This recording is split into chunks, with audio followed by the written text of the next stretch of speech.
अस्सलाम वालेकुम। क्या हाल चाल, उम्मीद करते हैं कि आप खैरियत से होंगे और हमारी दुआ है कि आप हमेशा खुश रहें, हंसते और मुस्कुराते रहें और इसी तरह में अपना प्यार दिखाते रहें। बिल्कुल जी, मेरा नाम मुअज़्ज़म अली, मैं हूं तारिक महमूद। मैं मोहम्मद यूसुफ। तो आज हम जिस वीडियो पर रिएक्ट करने जा रहे हैं, वीडियो का टाइटल है Pakistan economic crisis by Pakistan army control Pakistan अबे एंड न्यू। तो अबे की वीडियो है भाई, बहुत ही इंटरेस्टिंग और रिसर्च के साथ वीडियो बनाते हैं। लिंक आपको डिस्क्रिप्शन में मिल जाएगा, जरूर विजिट करें इनके चैनल को। कॉर्नर करते हैं 3 2 1 वीडियो स्टार्ट। पाकिस्तानी मिलिट्री दुनिया की one of the richest company हो सकती है। क्या बकवास, एक ऐसा देश जिसके पास कुछ समय पहले चाय इंपोर्ट करने के लिए भी पैसे नहीं थे। लोग गुब्बारों में भर भर कर गैस ले जा रहे थे और थोड़े से आटे के लिए ट्रक के पीछे दौड़ रहे थे। उस देश की मिलिट्री कितनी अमीर है और कितनी पावरफुल है, ये जानकर आपके होश उड़ जाएंगे। पाकिस्तान की सबसे बड़ी real estate company Pakistani military own करती है। पाकिस्तान की सबसे बड़ी fertiliser company Pakistani military own करती है। सबसे ज्यादा स्कूल्स पाकिस्तानी मिलिट्री ओन करती है और उनका टोटल सालाना रेवेन्यू हमारे रिलायंस या अडानी ग्रुप से भी ज्यादा है। पाकिस्तानी आर्मी को एक काफी इंटरेस्टिंग नाम दिया गया है। It is called a state with in a state. क्यों? क्योंकि पाकिस्तानी मिलिट्री लोगों के लिए नहीं, प्रॉफिट के लिए काम करती है, पैसा कमाती है और वो पैसे अपने ही ऑफिसर्स में बांट देती है। ये हम नहीं, पाकिस्तानी मिलिट्री एक्सपर्ट्स कहते हैं। ये हुआ कैसे और इससे भारत को क्या फर्क पड़ता है, चलिए जानते हैं आज के इस वीडियो में। ये है हमारी सीरीज पाकिस्तान एक्सप्लेन, जहां हम हमारे कॉम्प्लेक्स नेबर पाकिस्तान को समझने की कोशिश करेंगे, लेकिन एक इंडियन पॉइंट ऑफ व्यू से। अगर आपको इस वीडियो से वैल्यू मिलती है तो इस चैनल को सब्सक्राइब करना ना भूलिए। ये आपके लिए तो फ्री है, लेकिन इससे हमारी बहुत हेल्प होती है। लेकिन वीडियो स्टार्ट करने से पहले let me tell you about the sponsor of today's video, coding invaders, जिनका मिशन है भारत के यूथ को फ्यूचर प्रूफ बनाना, ताकि हम हमारे पर्सनल लाइफ के साथ साथ आने वाले इकोनॉमिक चैलेंजेस के लिए भी तैयार हो। अगर आपका बैकग्राउंड टेक में नहीं है और आपको कोडिंग का सी भी नहीं आता तो नो प्रॉब्लम। कोडिंग इन्वेडर्स का डेटा एनालिस्ट कोर्स ऐसे ही लोगों के लिए बना है जो एक नॉन टेक बैकग्राउंड से आते हैं। अगर आप एक फ्रेशर हैं या आपके करंट जॉब प्रोफाइल से खुश नहीं हैं और कुछ नया और फ्यूचर प्रूफ ट्राई करना चाहते हैं, देन ट्राई कोडिंग इन्वेडर्स। इनका जॉब गारंटी बैच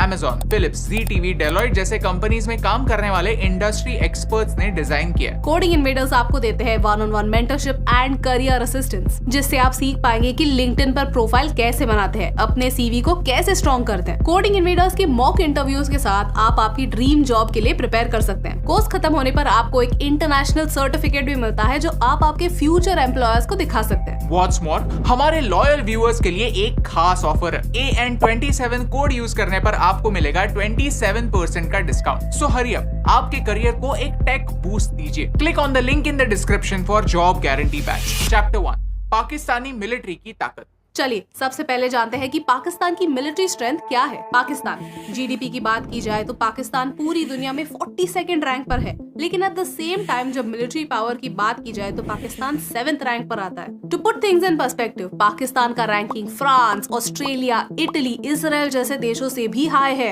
ऐसा क्यों? क्योंकि पाकिस्तान की मिलिट्री पाकिस्तान की सबसे पावरफुल ऑर्गेनाइजेशन है। चलिए कुछ नंबर्स को देखते हैं। पाकिस्तान के पास इन टोटल 5,60,000 जवान है। पाकिस्तान के पास 2,000 से ज्यादा टैंक्स, 4,000 से ज्यादा artillery guns, 425 combat aircrafts, 9 submarines और 8 कॉम्बैट केपेबल एयरक्राफ्ट्स। चाइना के साथ मिलकर उन्होंने शाहीन 2 नाम का एक लॉन्ग रेंज मिसाइल डेवलप किया है, जिसकी रेंज है 2000 किलोमीटर। पाकिस्तान न्यूक्लियर वॉरहेड्स को शॉर्ट रेंज में यानी 50 to 100 किलोमीटर की रेंज में यूज कर सकता है। इन सारे एरियाज में भारत के नंबर्स पाकिस्तान के मुकाबले काफी ज्यादा है और इनके बारे में हमने एक डिटेल्ड वीडियो भी बनाया है, जो आप यहाँ पर देख सकते हैं। यहाँ इंडियंस को खुश होने की जरूरत नहीं है, क्योंकि चाइना की आर्म्ड फोर्सेस पाकिस्तान की जिगरी दोस्त हैं और चाइनीज आर्म्ड फोर्सेस काफी ज्यादा टेक्नोलॉजिकली एडवांस्ड है। भारत को एक बहुत ज्यादा एडवांटेज है कि हमारे सोल्जर्स डिफिकल्ट टेरेन में लड़ाई लड़ चुके हैं और जीत भी चुके हैं। वेराज चाइना ने आखिरी लड़ाई वियतनाम से लड़ी थी और वो भी 1979 में, जो वो हार गए। लेकिन एक एरिया है जहां पाकिस्तान भारत से काफी आगे है और वो है न्यूक्लियर वेपन्स। ऑफिशियली भारत के पास 140 न्यूक्लियर वेपन्स हैं, जहां पाकिस्तान के पास 150 न्यूक्लियर वेपन्स हैं। एक इंटरेस्टिंग फैक्ट बताए तो 1993 से 2006 के बीच सरकार ने जो भी पैसे खर्च किए, उनमें से 20% खर्च आर्म फोर्सेस पर हुए थे। That is 1/5 of the whole budget. That is huge. सोचिए, अगर ये सारा पैसा हेल्थ केयर, एजुकेशन या जॉब जनरेशन में खर्च होता तो पाकिस्तान आज एक इकोनॉमिक क्राइसिस से ना गुजरता। लेकिन ये बात हो रही है उस पैसे की जो पाकिस्तानी सरकार पाकिस्तानी मिलिट्री को देती है। लेकिन पाकिस्तानी मिलिट्री को इस पैसे की बिल्कुल जरूरत नहीं है। पाकिस्तानी मिलिट्री खुद बहुत अमीर है। चैप्टर 2, मिलिट्री इतनी स्ट्रॉन्ग बनी कैसे? पाकिस्तान की मिलिट्री पावरफुल है, हम सबको पता है, लेकिन अब थोड़ी गहराई में जाते हैं। इस वीडियो की शुरुआत में हमने पाकिस्तानी मिलिट्री को a state with in a state कहा, क्योंकि पाकिस्तान एज अ कंट्री एक इकोनॉमिक क्राइसिस से गुजर रहा है, लेकिन पाकिस्तानी मिलिट्री को घंटा फर्क नहीं पड़ता। The reason is their economic backbone. Pakistan एक नाम की डेमोक्रेसी है, यानी यहाँ इलेक्शंस तो होते हैं लेकिन काम वही होता है जो मिलिट्री चाहती है, और प्रूफ पाकिस्तान के इतिहास में ही छुपा हुआ है। पाकिस्तान को फॉर्म हुए 75 इयर्स हो गए, लेकिन उन्होंने 32 साल मिलिट्री रूल में बिताए। General Ayub Khan, general Yahya Khan, general Ziaul Haq जैसे मिलिट्री लीडर्स ने सरकार गिराकर कंट्रोल खुद के हाथ लिया था। एज अ रिजल्ट किसी भी पाकिस्तानी प्राइम मिनिस्टर ने आज तक अपने 5 साल की टर्म पूरी नहीं की है। लेकिन ये सारी बातें हमने प्रीवियस वीडियोस में कवर की हुई है। लेकिन आज फोकस करते हैं कि कैसे पाकिस्तानी मिलिट्री पाकिस्तान का सबसे बड़ा बिजनेस है। फौजी फाउंडेशन पाकिस्तान की सेकंड लार्जेस्ट प्राइवेट कंग्लोमरेट यानी ऐसा कोई ब्रांड जिसके कई सारे अलग अलग बिजनेसेस हो, जैसे कि टाटा जो सॉल्ट से लेकर सॉफ्टवेयर सब बेचते हैं, वैसे ही फौजी फाउंडेशन के अलग अलग सब्सिडरीज पाकिस्तान के अलग अलग फील्ड्स में फैले हुए हैं, जैसे कि फर्टिलाइजर्स, बैंक्स, सीमेंट, पेट्रोलियम, यहाँ तक कि स्कूल्स भी। 50 से ज्यादा अलग अलग कंपनीज पाकिस्तानी मिलिट्री कंट्रोल करती है, जिनका एनुअल रेवेन्यू $26 बिलियन से भी ज्यादा है, और ये नंबर हमारे रिलायंस या अडानी ग्रुप से भी बड़ा है। पाकिस्तानी मिलिट्री का इकोनॉमिक एम्पायर इतना बड़ा है कि टेक्निकली उन्हें सरकारी सपोर्ट की बिल्कुल जरूरत नहीं है। डॉक्टर आयशा सिद्दीकी एक पाकिस्तानी ऑथर और प्रोफेसर हैं। वो अपने बुक मिलिट्री इंक में कहती है कि 2007 में ही पाकिस्तानी मिलिट्री का नेट वर्थ 10 बिलियन पाउंड से ज्यादा था। To put things in perspective, ये नंबर पाकिस्तान में उस साल आए हुए FDI यानी फॉरेन डायरेक्ट इन्वेस्टमेंट से 4 गुना ज्यादा था। आर्म फोर्सेस के पास प्रॉफिट मेकिंग कंपनीज तो है ही, साथ ही साथ बहुत सारा फर्टाइल लैंड भी है।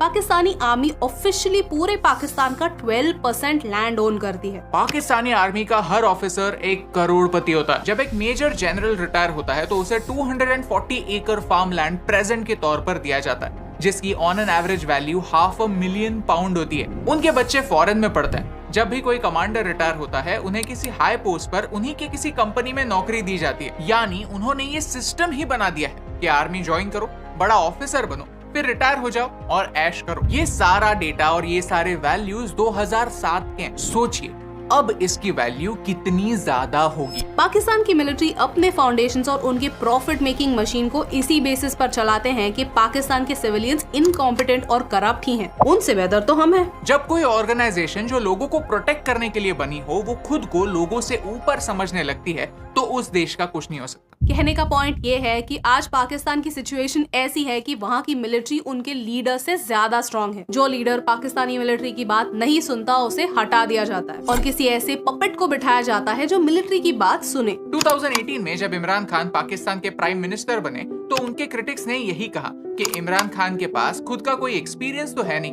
वो सिर्फ इसीलिए पीएम बने हैं क्योंकि पाकिस्तानी मिलिट्री चाहती है कि ऐसा कोई गद्दी पर बैठे जो ज्यादा सवाल ना पूछे, और मिलिट्री को जो करना है वो करने दे। आज वही इमरान खान कह रहे हैं कि उन्हें असैसिनेट करने का प्लान बनाया जा रहा है। हाल ही में उन्हें अरेस्ट हुई है, और इनकी इस कंट्रोवर्शियल अरेस्ट की वजह से पूरे पाकिस्तान में वायलेंस हो रहा है। पाकिस्तान के इतिहास में पहली बार पाकिस्तानी मिलिट्री पर उनके ही लोग अटैक कर रहे हैं। पाकिस्तान में एक सिविल वॉर होने के चांसेस काफी हाई है, और इसके बारे में हम एक डिटेल्ड वीडियो जल्द ही बनाएंगे। Chapter 3, army versus the people. Pakistan में मिलिट्री रूल की एक लंबी चौड़ी हिस्ट्री, और आगे जाकर फिर से पाकिस्तान में मिलिट्री रूल ना आए, इसलिए 2010 में पाकिस्तान के कॉन्स्टिट्यूशन को अमेंड किया गया। इससे पार्लियामेंट को डिसॉल्व करने की पावर प्रेसिडेंट के हाथ से निकाल दी गई। ये कदम एक सही डायरेक्शन में था, लेकिन ये कदम सिर्फ एक आधा कदम है। मिलिट्री डेमोक्रेटिकली इलेक्टेड लीडर्स की बात तब सुनेगी जब उन्हें फंड करने वाली कंपनियों पर एक्शन ली जाएगी। इन कंपनीज को मैनेज कौन करेगा, ये डिसाइड करने की अथॉरिटी मिलिट्री के हाथ से निकाल दी जाएगी। जब तक मिलिट्री सरकार पर डिपेंडेंट नहीं होगी, तब तक वो किसी भी लीडर को आंसरेबल नहीं होगी। सोचिए, अगर जनता एक सरकार को चुनती है और उस सरकार को अपनी 5 साल की टर्म भी कंप्लीट नहीं करने दी जाती, और ये एक बार नहीं बार बार होता, तो कोई देश आगे कैसे बढ़े? पाकिस्तान का मिलिट्री डोमिनेंस पाकिस्तान के लिए एक विशियस साइकिल बनाता। देश में पॉलिटिकल इंस्टेबिलिटी है, इसलिए मिलिट्री रूल है। मिलिट्री रूल है, इसलिए बाहर की कंपनीज पाकिस्तान में नहीं आती, और पाकिस्तान की प्राइवेट कंपनीज उभर कर ऊपर नहीं आती। तो लोगों की डिमांड्स फुलफिल कैसे होंगी? इसलिए फौजी फाउंडेशन जैसी मिलिट्री फंडेड कंपनीज बड़ी होती हैं और इकोनॉमिकली स्ट्रॉन्ग बनती है, जिनसे मिलिट्री के हाथ और पावर आ जाती है और इससे पॉलिटिकल इंस्टेबिलिटी कम तो नहीं होती, उल्टा बढ़ती है। पाकिस्तानी मिलिट्री, उनके ढेरों फाउंडेशंस, बैंक्स और उनसे आने वाला पैसा अगर लोगों की भलाई में यूज होता तो शायद आज पाकिस्तान एक इकोनॉमिक क्राइसिस से ना गुजर रहा होता। अगर कोई पाकिस्तानी सेंसिबल है तो वो यही कहेगा कि यस, हमारा फोकस भारत को डिस्ट्रॉय करना नहीं, पाकिस्तान के कोर इश्यूज सॉल्व करना होना चाहिए। और नो, भारत पाकिस्तान पर कभी अटैक कर सकता है, इस डर से हमें मिलिट्री स्ट्रेंथ और बढ़ाने की जरूरत नहीं है। पाकिस्तान को कर्जा ले लेकर वेपन्स खरीदने बंद करने होंगे, फोकस खुद की इकोनॉमी पर करना ही होगा और लोगों के लिए जॉब्स जनरेट करने होंगे जो आर्मी से कोसों दूर हो सकता है कि आने वाले समय में पाकिस्तान के आम लोग ये मैसेज समझ जाए, इसीलिए आज पाकिस्तानी मिलिट्री को बाहर से नहीं, अंदर के लोगों से डर लगता है कि कहीं यही लोग हमारे अगेंस्ट रिवोल्ट ना कर दे और हम हमारे ही लोगों को कंट्रोल ना कर पाए। अगर आपको इस वीडियो से वैल्यू मिली, कुछ नया सीखने मिला तो हमें सोशल मीडिया पर फॉलो करना ना भूलिए। And make sure to check out coding invaders. AN27 इस कूपन कोड को यूज कीजिए और एडिशनल 27% डिस्काउंट पाइए, लिंक इन द डिस्क्रिप्शन। क्योंकि आज हमें पाकिस्तान को समझने की जरूरत, हमें ये समझने की जरूरत है कि उन्होंने पास्ट में ऐसी कौन से मिस्टेक्स की जिनकी वजह से वहां पर इतने सारे मिलिट्री कूज हुए और भारत में एक भी नहीं। ओवर कॉन्फिडेंट होने के लिए नहीं, लेकिन फ्यूचर के भारत को आज का पाकिस्तान बनने से रोकने के लिए। और यही इंपॉर्टेंट बात आप तक पहुंचाने से मुझे फर्क पड़ता।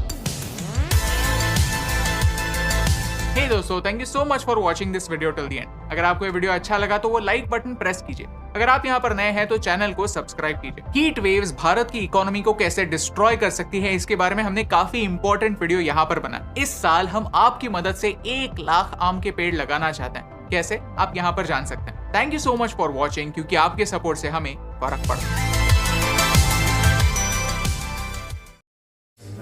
चले जी, वीडियो खत्म हो गई और भाई साहब क्या बात है, अबे ने बड़े अच्छे अंदाज में समझाया। हाँ, पहले तो तारक साहब को पता ही नहीं है, पाकिस्तानी नहीं है ना, पाकिस्तान में रहता नहीं है, इसको तो कुछ पता नहीं। वीडियो भाई बड़ी अच्छी इंफॉर्मेटिव थी, लेकिन पहले जो इतना ज्यादा डाटा है इसका तो अंदाजा नहीं था। डाटे का बिल्कुल अंदाजा नहीं था, लेकिन ये तो पता था ना कि हमारे मुल्क में चल क्या रहा है। इसको ये भी नहीं ना पता हमारे जो 70% बजट है वो कौन खाता है। हाँ, जब भी इससे बात करते भाई 70% ऐसा कैसे मुमकिन हो सकता है, सारा तो वो ले जाते हैं, फिर मुल्क कैसे चलता है, क्योंकि मुल्क चला ही हो रहे हैं भाई साहब। 70 कोई नहीं, वो 100 का 100 बोलो, 100 का 100 ही ले जाते हैं। 70 कोई नहीं भाई यार, ये तो अच्छी बात है, कारोबार वो चला रहे हैं, लेकिन उस कारोबार से जो मुनाफा आ रहा है उसमें से कुछ हमारे ऊपर भी लगा दे। कौन हो तुम? जो कारोबार चलाता है, जो कारोबार चलाता है वो खुद के लिए चलाता है, तुम्हारे बिजनेसमैन वो है, मेहनत वो करते हैं। यहाँ पे भूखे नंगों की कोई जरूरत नहीं, यहाँ तो बिजनेस मैन रहेंगे। खाद का रेट पता है कैसे दिनों में लेकर जाते हैं, ऐसे इजारादारी है ना उनकी, अब पता चला मार्केटिंग बंद कर देते हैं भाई साहब। फ्लैट में तो उधर भेजते हैं अफगानिस्तान की तरफ से, ये भी तो भाई साहब ये बातें सुना करो, बातें बातें बातें तो मरवाएगा हमें। तो भाई साहब 12% जो लैंड है वो इनको ही मिलता है, पाकिस्तान की जमीन। अरे इसमें डाटा भाई साहब बिल्कुल ये गलत बताया गया। लैंड तो ही सारी उनकी है, जो रिटायर बड़ा ऑफिसर होता है उसको ये नहीं, मैं साबित कर सकता हूँ इस बात को। अरे मुरब्बों को मारो गोली यार, ये जो फर्दे निकलवाते हैं जमीनों की, उसके ऊपर लिखा होता है ये जमीन मलकियत पाकिस्तान की है। हाँ। तो पाकिस्तान किसका है? पाक आर्मी का। तो फिर भाई उनकी जमीन हुई। क्या नहीं, ये वो हुक्मरानों को बोल रहे हैं, क्या बोल रहे हैं? कौन बोल रहा है? तो कौन चलाता है तुम्हारे ऊपर? यार जमहूरियत कंट्री है हमारा, इस्लामी जमहूरिया पाकिस्तान। वो मैंने वीडियो देखी थी कि क्या नाम था, लूज टॉक की, वो अनवर मकसूद कहता है मोइन अख्तर से कि पाकिस्तान एक आजाद मुल्क है। वो कहते हैं वाह भाई वाह, कंग्रेचुलेशंस। मुझे भाई साहब मुझे पता ही नहीं था कि पाकिस्तान एक आजाद मुल्क है। वो जी क्या कहता, जेब से फोन निकालता और ना अपने दोस्तों को, अरे मियाँ तुमने सुना कि पाकिस्तान एक आजाद मुल्क है। अच्छा नहीं भाई, वो कहता है अभी छोड़ो, वो कहता नहीं भाई तुमने मेरे नॉलेज में इजाफा किया है। बिल्कुल, मैं अपने दोस्तों को बताऊंगा। साथ में फोन मिलाता रहता है, वो 5-4 बंदों को फोन करता है, कहता है भाई साहब तूने सुना पाकिस्तान तुम्हें कहीं से कोई खबर मिली नहीं, मुल्क से कहीं से? कहता मुझे भी आज ही पता चला कि पाकिस्तान एक आजाद मुल्क है। तो पता चल गया भाई, हमें भी पता आज ही चला कि भाई पाकिस्तान एक आजाद मुल्क है। हम तो यार ये और आप इतने फख्र से और कहते हैं 14 ना, अगस्त को आजादी। अंबानी अडानी ये कुछ भी नहीं है हमारे सामने भाई, जीरो है ये। बहुत माल कमाते सालाना हैं। 24 के 26 बिलियन 26 बिलियन का रेवेन्यू जनरेट ये होता है। करते क्या है? और ये डाटा 2007 का था, करंट डाटा नहीं है। अब तो कई गुना है, हाँ, करंट डाटा तो नहीं है भाई। महंगाई बढ़ गई है। आज इतना टैक्स बढ़ाया हुआ है, ये कलेक्ट कर रहे हैं तो भाई साहब वो लाखों करोड़ों। और 13 बिलियन अकेला भाजपा 3 सालों में। लेकिन एक बात का दुख रहेगा भाई साहब, माना वो कारोबार इस मुल्क में कर रहे हैं, लेकिन अच्छे तालीमी इदारे भी होने चाहिए थे ताकि नहीं, वो इन है। लोगों के बच्चे भी यहाँ पढ़ते, फिर वो हमें दुख अच्छे नहीं इदारे होना भाई था। साहब मिलिट्री के फिर हमें दुख नहीं होना था, इनके बच्चे जाए बाहर पढ़ने। इनके स्कूलों की फीस पता है कितनी महंगी वही है? तो बोल रहा हूँ, जो बाहर से महंगी। बच्चे जाएंगे उनके लिए वो महंगा, वो अनअफोर्डेबल है, लेकिन उनके बच्चे वहाँ फ्री पढ़ते हैं। हाय हाय। उनके लिए भाई साहब इतने शानदार हॉस्पिटल बनाया गया ना उन छावनियों के अंदर। आपकी सोच है इस तरह का, मेरे ख्याल में बाहर वाले कंट्री के अंदर हॉस्पिटल नहीं है जिस तरह के उनके हैं। और जो फौजी है नौजवान, उनके जो है ना फैमिली वालों को फ्री है, बाकी जो है बाहर से लोग करवाने जाते हैं उनका भाई साहब को अच्छा खासा वो चमड़ी दे लेते हैं भाई, इतने महंगे वो पड़ते हैं। लेकिन भाई एक बात है, मुझे पता चल गया कि पाकिस्तानी आर्मी नंबर 1 क्यों है। हाँ, मुझे भी अभी पता चला और वाकया है, इसमें कोई शक नहीं, कोई दो ही राय दो नहीं। नंबर बोल नहीं दुनिया सकते। में, पूरी दुनिया में ऐसी कोई आर्मी है किसी के साथ किसी लिहाज से आप किसी एंगल वो से भी नहीं मुकाबला कर सकती, सकते हैं? वो भी नहीं सकती। सवाल ही नहीं पैदा होता। तो फिर ये क्यों बोलते हैं इतना मुनाफा बख्श कारोबार कर रहे हैं, एक कंट्री के ऊपर रूल कर रहे हैं, फिर बोल रहे हैं हमारे टैंकों के अंदर तेल नहीं है। वो सियासी बयान होते हैं मौसम साहब, बहुत फ्यूल है नहीं हमारे। सवाल तो वो उठता तो है ना। टैक्स का तेल डालना होता है, कहते हैं और कहते हैं ना कि और बजट बढ़ाओ। गरीब जो लोगों का मुनाफा खून- बजट वो अपने सारा- कारोबार से कर रहे हैं बजट- उसमें हमारा कोई हक नहीं। नहीं है, कमाल करता भाई। वो तुम्हारे ऊपर रूल पैदा करने के लिए पैदा हुए हैं या फिर तुम्हारी टैक्स खिदमत, पे- हाँ, तुम्हारी खिदमत करने के लिए पैदा हुए जो हमसे टैक्स कलेक्ट करते हैं उसके हिसाब से वो हमें हिफाजत प्रोवाइड कर रहे हैं। जी। बहुत और फायदा जो वो अपना कारोबार स्टैंड कर रहे हैं वो उनका अपना जाती है। अगर कोई अपनी जी। आवाज उठाता है तो उसकी 10 साल की सजा है, सजा मौत भी दे देते क्या? हैं। हाँ, जो आपने पुराने भी सही जमाने बोला, में अभी सही बोला। पुराने जमाने में जो आवाजें उठाते थे 70 सालों से 75 सालों से वही हो रहा है कि उनकी आवाजें दबा दी जाती, उनको जेल में डाल दिया जाता लंबे लंबे अरसे के लिए। अरे यार, और उनके लिए स्पेशल अदालतें भी इनकी होती हैं। हाँ, सारा कुछ तो मतलब उनकी सुनवाई एक भी स्टेट नहीं। के अंदर एक, दूसरी स्टेट। सही कहा भाई साहब ने, एक स्टेट के अंदर दूसरी स्टेट। सही वो कहा छोटे भाई। छोटे होते थे ना, वो कहते थे, डब्बे में डब्बा, डब्बे में। दूसरी अदालतें अलग से हैं, इनकी अदालतें अलग से हैं, इनका अपना ही कानून है भाई। तो तो भाई साहब कंट्री के अंदर जो है ना, इधर ही कोई फौजी है ना, आम सिपाही साहब, उसके साथ कुछ हो जाए ना जाति वगैरह, तो ऊपर से फोन आता है ब्रिगेडियर साहब, मेजर साहब के, इधर वाले जो है ना SHO को, तो झट इनकी से तो कोई काम वैल्यू करता नहीं है। होती, इनकी तो कोई वैल्यू पैसे भी नहीं देने पड़ते भाई साहब, ऊपर से उसके मुख्तलिफ डिशें पेश वो करते हैं। भाई साहब इधर बैठो, खाओ, आपका काम इधर इंडियन बैठ के आर्मी का खाइए। देखा था ना, वो पुलिस में केस चल रहा था उसका। हाँ, हाँ, और उनकी रो भी रहा सुनवाई नहीं हो रही थी। रो रहा था, वो इंडियन आर्मी का फौजी था भाई। हमने एक वीडियो पे रिएक्शन दिया था, वो मेरे ख्याल में हरियाणा से था भाई। तो वो उनकी नहीं किया था, बीवी उनको उनकी तंग कर रही थी। बीवी वो मेरे ख्याल में SHO थी या कोई बड़े ऑफिसर थी, वो पुलिस में थी। हाँ, तो उसके वालिदैन को वो तंग उसके करते। वालिदैन को तंग करते थे और जेल में डाला हुआ था और मुलाकात भी नहीं करने देती थी। तो ये था कि उसकी कोई सुन भी नहीं रहा था। आर्मी की उधर ये हालत में तो भाई और ही कुछ बोलने वाला था, लेकिन भाई ऐसा नहीं बोलना चाहिए। आर्मी आर्मी होती है कि उधर आर्मी की हालत देख लो कि पाकिस्तान की हालत आर्मी की, यहाँ पर जो उधर इंडिया में आर्मी की हालत है आज। तो इंडियन आर्मी कौन सी नंबर 1 आर्मी है? इंडियन आर्मी कौन सी नंबर 1 आर्मी है? वो तो पाकिस्तानी आर्मी नंबर 1 आर्मी है। सही बात है, मुकाबला नहीं बनता। यहाँ की तो अवाम, मैं कहता हूँ वो तो नंबर 1 है, जो हाँ। जिनका जिगरा बर्दाश्त करने का है कि वो आज भी इतने सालों में नए मॉडर्न दौर में भी गुलामी की जिंदगी जी रहे हैं। तो जिगरा है भाई साहब। वो पहले कहते थे ना कि भाई गुलामी की जिंदगी बहुत मुश्किल होती है। हम तो सोचते थे कि भाई हम एक आजाद मुल्क में पैदा हुए हैं। ओ भाई साहब इतना मत चलो कि ऊपर वाला तुमको ऊपर ही ना उठा ले। क्या बोल रहे हो? हाँ ये भी बात है। हाँ, सच बोलने पर यहाँ पे सजा। ये शुक्र है कि कई सांसों पे बंदी लग सकती है। तो ठीक है भाई। वे पता हमें सब कुछ है लेकिन बोल नहीं कर सकते, मजबूरी है भाई साहब। मजबूर हैं समझना अपने। पड़ेगा आपको। आप लोग समझ ही गए होंगे अगली बात। लेकिन भाई बात ये कि जो जिसका काम होता है ना उसको वही करना चाहिए। ये आज इधर मौज कर लें क्योंकि भाई मुसलमान हैं हम और हमारा बिलीफ है कि भाई ये जो ज़िंदगी है ना ये आर्जी है, ये इम्तिहान है हमारे लिए। अगर इस इम्तिहान को हम अच्छे से नहीं निभा पाएंगे तो आने वाली जो ज़िंदगी है वो हमारी ना ख़त्म होने वाली है। और वो इम्तिहान जो इधर जो फेल हो जाएगा उसके इम्तिहान बड़ा ही कठिन होगा, दोज़ख की आग में जलना पड़ेगा। तो ये जो एक इज्जतदार शोबा है, इज्जतदार ओहदा है, नौकरी है आर्मी की जो होती है, अगर इसको ये अच्छे अंदाज में नहीं निभा रहे, ये आज की चौकचौंध देख रहे हैं। एक गरीब बंदे ने भी गुजार लेनी है जिंदगी और एक अमीर बंदे ने भी गुजार लेनी। फर्क होगा इस जिंदगी का। एक हक हलाल की है, एक हराम की कमाई। दुख पता तारक साहब किस बात का है यार?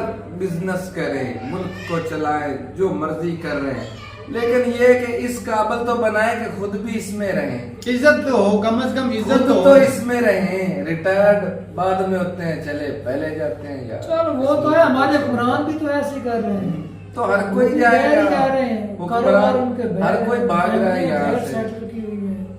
हर इधर कोई सिर्फ जाएगा भूल बाहर। करने के लिए आते हैं। ये दोनों शोबों के अंदर ऐसा ही हो रहा है। अब बात तो यही है कि भाई रूल हम पे करना है और जब रूल नहीं रहता तो चले जाते हैं। ये इनको कंट्री से फिर प्यार नहीं सिस्टम का है, हिस्सा ये तो नहीं अपने ना लिए बनते। जीते हैं। इनको पैसे से प्यार है बस, अपने ना लोगों से प्यार है ना अपने कंट्री से प्यार है। जितना कब्जा होता है कर लो भाई।